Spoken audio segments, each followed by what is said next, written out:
Creepypasta are great, but does anyone have any good, true creepy stories? This happened to a friend of mine. She told me about it a year or so ago. We'll call her Minji. Minji is in her late 20s and works as an English tutor in South Korea. One evening, a few years ago, she was tutoring a high school boy. They were up studying pretty late, and the buses stopped running.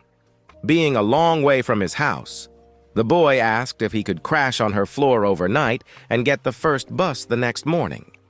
Minji was very reluctant because inviting a teenage male student to stay the night didn't sound like a great idea, but he was begging her and eventually she relented.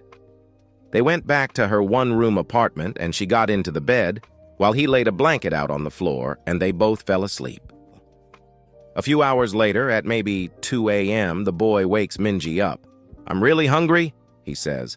"Let's go get some food." Minji opens her eyes and looks up at him in disbelief. "Food? Now? It's 2 a.m. Go back to bed." But the student insists.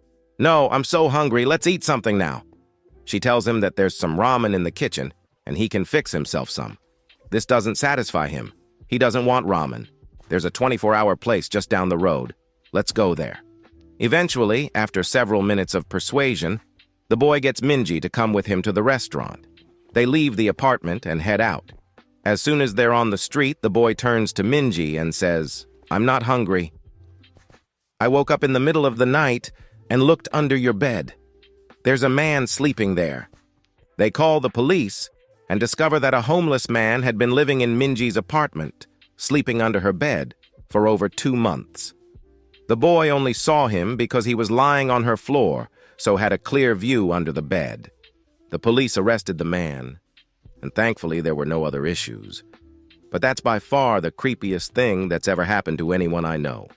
If you enjoyed it, give me a follow.